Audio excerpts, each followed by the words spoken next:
Welcome to the Motherhood Alliance podcast, the podcast dedicated to empowering moms and families on their health and wellness journey.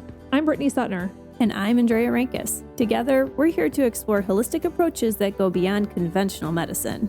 Each week, we dive into topics that matter most to you, everything from nutrition and mental health to alternative therapies and natural living.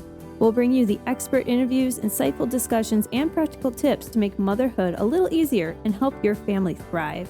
Please keep in mind that this podcast is for informational and educational purposes only and is not intended to replace the advice, diagnosis, or treatment plans you have with your personal healthcare team. Please have a conversation with your trusted healthcare provider prior to making any changes or implementing any strategies or advice you learn from this podcast. Whether you're a new mom navigating the early stages of parenthood or a seasoned pro looking for new ways to support your family's well-being, you're in the right place. Here at the Motherhood Alliance podcast, we challenge the status quo, ask the tough questions, and offer a supportive community for moms who want to make an informed, holistic choice. Thank you for joining us on this journey. Let's get started. Hi, we are Britt and Andrea from motherhoodalliance.com, and we are excited to introduce you to Martha Bailey, a board-certified nurse coach and the owner of Wellness on the Wolf based out of Fremont, Wisconsin. As a nurse coach, Martha specifically loves to help adults better manage stress and anxiety, find work-life balance, improve sleep, support sustainable weight loss, and navigate life changes. With a background that spans hospital work, travel nursing, and many years in oncology, Martha brings a deep experience perspective to coaching, which we can actually personally speak to because both Drea and I have experienced her coaching ourselves. And we can tell you that she is not only incredible to work with, but she's truly an amazing human being. Outside of her work, she loves being outdoors, playing recreational volleyball, paddleboarding, cheering on sports teams, and spending quality time with her husband and their 3 daughters. We're excited to introduce you to her now. Hello, everyone. Welcome back. We're excited to have Martha back for a 3rd episode here, and today we're going to be talking about a program she's put together called The Path Ahead. I'm going to let her kind of describe what this is and why it's so important and how it relates to coaching, but I'd love, Martha, for you to first tell us about your experience that made you come up with this concept in the first place. Yeah, so why I created this was what happened is my mother-in-law passed away, and with some of the questions, some of the things, she had a household, we had a little bit of time to try to figure out where things were and some of the big important stuff before her death. But really, once she passed, my husband was her only child, and he was working full-time. I wasn't working full-time, so I had more time on my hands to deal with the paperwork, to deal with the household, to deal with all the things that come with that. So it was a lot of time. And I like to think I'm a pretty resourceful person, but it takes time to figure out who to call, what to do, what steps do you have to do it in. And then there's points where I couldn't finish maybe the task. My husband would have to be the one on the phone as the person. So anyway, we went through that for a long time, and there were still things that popped up throughout that first year. And after going through this for a little while, I was like, I think I want to try to get our stuff together a little better. Our passwords, for example, she had them written around, kind of turning the pages from edge to edge, upside down, different logins, passwords. And then there were sheets torn out. And then there was, you don't know what's most recent. So that was another task where I'm like, I had a password list for myself, but I went back to that first to be like, how can I make this a little better? And is this even up to date? So that's kind of where it started. And then my husband very quickly was like, yeah, we need to be more organized because now we have more stuff and more files and more paper and bins and things, physical things too. So like what's really important to us? Where do we go from here?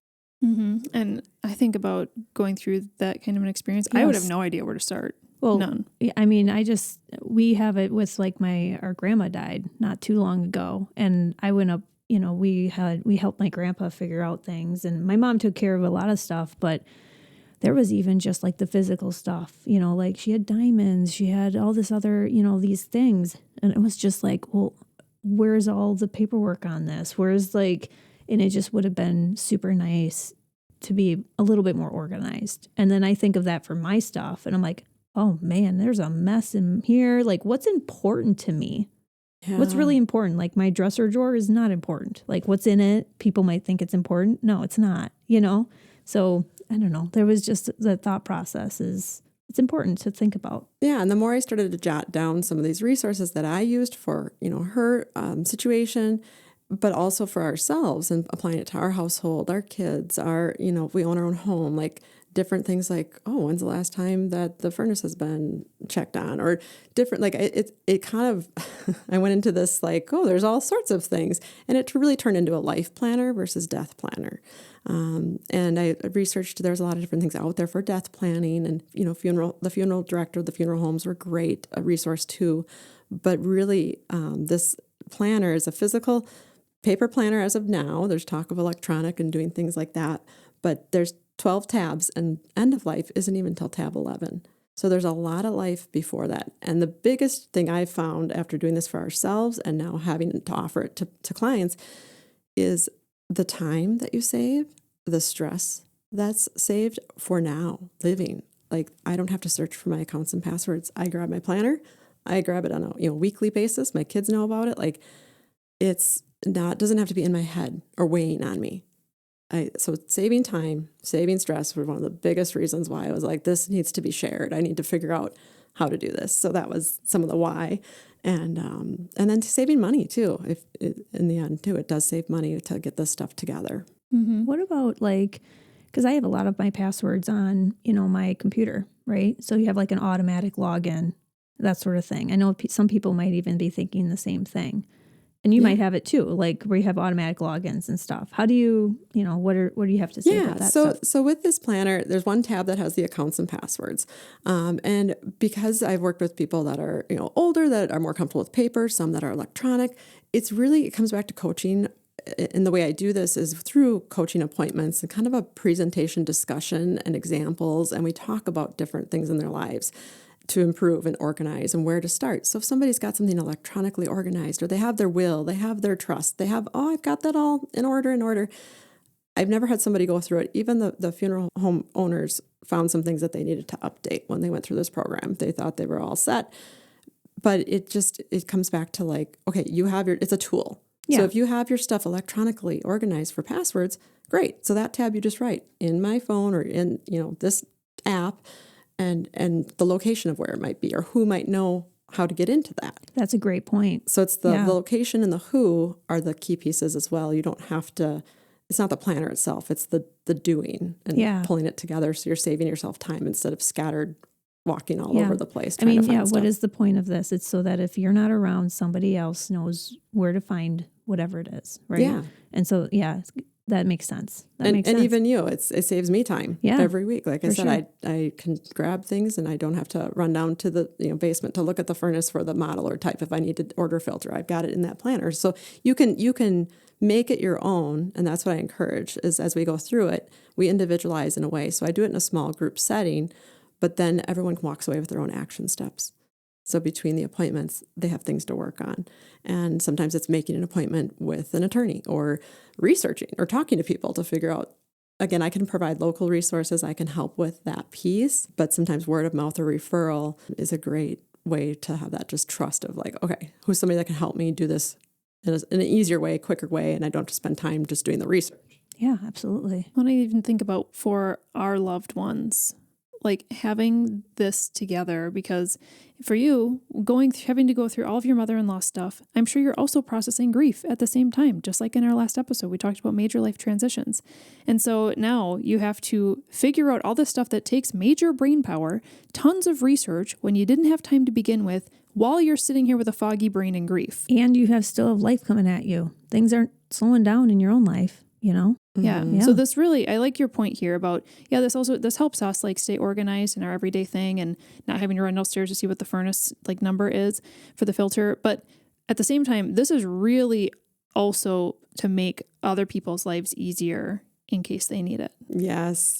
And it doesn't even have to be a life or death. It could be, you're on vacation and you're stuck and you can't get home and something needs to happen. Or you're, on vacation and a pipe breaks and then the plumber, your neighbor can walk over, grab that plumber's number and get them going. So you might be also maybe in an accident where you're unconscious or you had surgery so you're really groggy and you're not quite with it. So it really doesn't even have to be just life or death situation. It can help in those in between times where it's just not quite you fully functioning. Mm-hmm. No, that's a really good point. So this does feel overwhelming.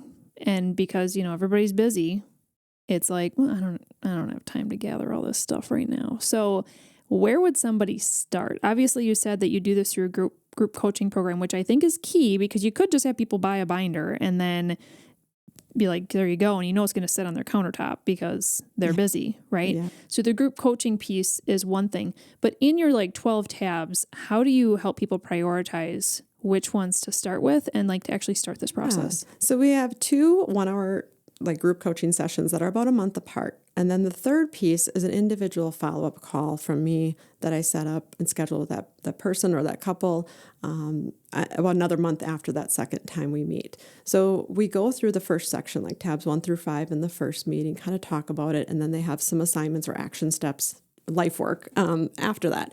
But the one that I can tell you, for example, that first tab is about me. It's one sheet. And you can have your spouse, if you have a spouse, you make a copy of that and then each have your own tab. But the information on there is very basic things, and it would have saved us so much time if we would have had my mother-in-law's information on one sheet of paper.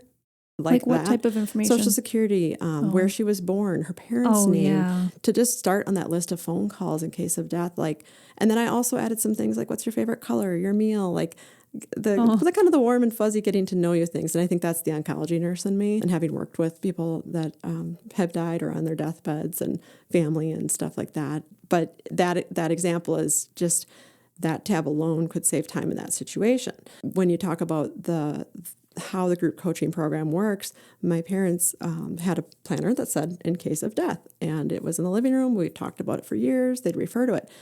And when I started putting this together, my mom asked me to sit down and help them with theirs. And come to find out, theirs was mostly empty. It was a planner they bought from somebody 15 years before with like nothing filled out. Oh, wow. So here we thought, oh, they've got it all planned out. They've had these conversations. Conversations are key with this too. It's not always just the gathering of the information, but having those conversations with your loved ones or your kids or your parents or a neighbor, whoever it is that trusted person. So it's a conversation starter. So that really is, and now I can say, like with my parents it was just over a year ago we started that, and they have now pretty much completed it. They're still alive and doing well, but they have set up a funeral trust, and they've got everything filled out. And it's nice because now they don't have to think about that or worry about that, or they know what each other wants. They know how it's going to roll out. I think your point here about conversation and keeping that communication open is so important because so many people just don't want to talk about death. Yeah. They want to avoid the topic and not think about it. But just think about even the relief you have now knowing that if they were to pass or when they pass someday, you're able to have a funeral that they chose, right? Like these are the things, not only their passwords and things that you need to like complete their life and their legacy, but also you're able to honor them through it. Yeah. And it really is interesting too, like how those conversations, the last sheet is actually like people to tell about the planner, to tell that they have it and about it, people that know about it. So as you tell people about it, then you move them to the people that know about it. And just having that, looking back on that, reflecting on that, because I also encourage people once they do this around their birthday, their birth month, so, a month before and after, to review it. Because it's important to fill it out, but it's also important to review it because life changes. And just knowing that there's people there that you have had some deeper conversations about, because everyone dies at some point. So it's planning for death, but at the same time, it really helps day-to-day life by just getting this organized, and it can trickle into other areas then.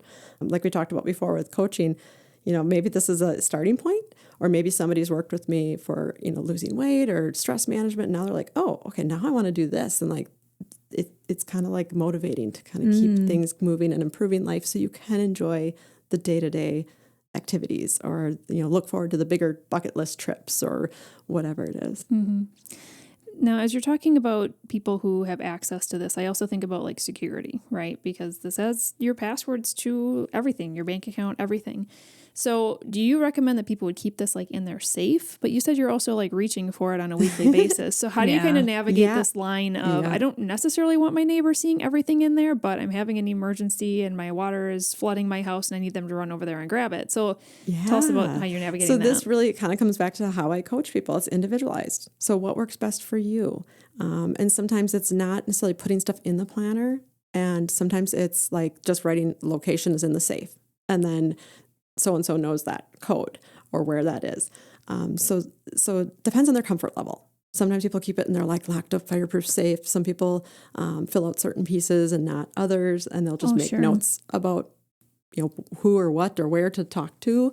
Like you don't need to put all your, like if you have a will or a trust, you don't need to put that in there, but your attorney's name and contact number so that it's not time spent searching for that.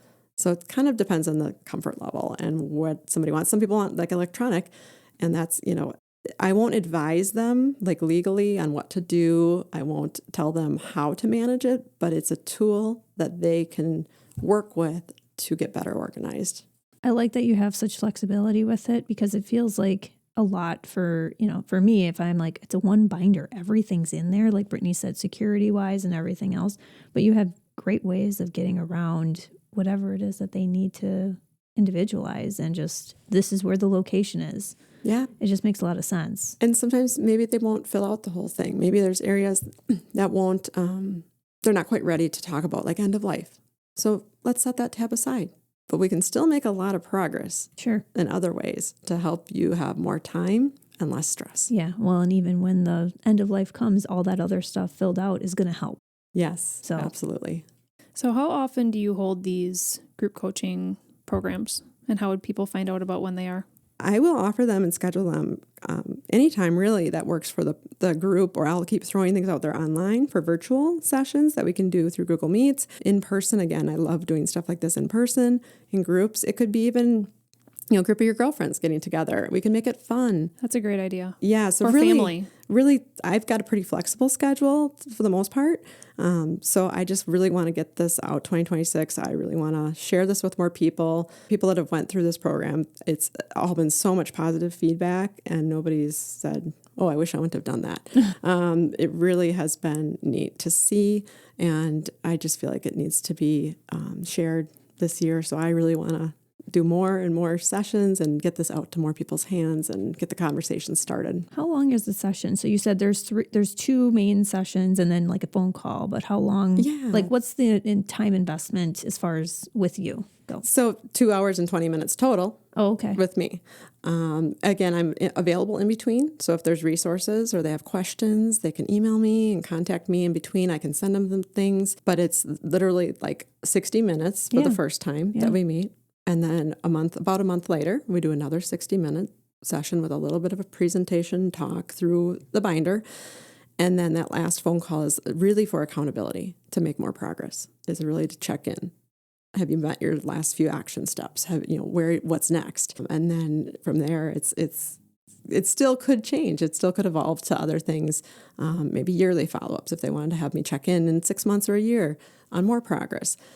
We could definitely do that. That's the beauty of having my own business and being flexible with a totally new kind of concept and doing this. Mm-hmm. I love the idea of having a group get together. Like then, there's always something about knowing everybody in the group too that's doing it. But even if you have like a bunch of siblings and your parents and you guys just want to do it as a family and walk through it together, like that's such a great idea. I love that. And it's not like you're going to be sharing all this personal information either during that group session. I assume it's just like we're all going through this together. You're explaining some things, we're asking questions, and especially if it's a family thing, I could see that being really beneficial. Like it could, for us, it would probably just turn into like a 2-hour thing, because be like, okay, we have like this thing, like we'd be able to talk more about things on the phone because we're in the moment. Well, and So, it's scheduling that, putting it on the calendar to make it a priority. That's the other thing that makes this work, is you're committed to showing up.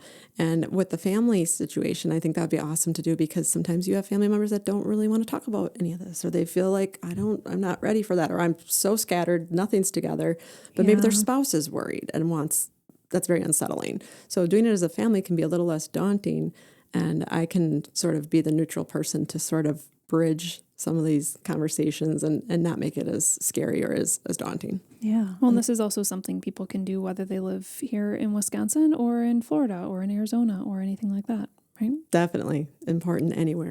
Yeah.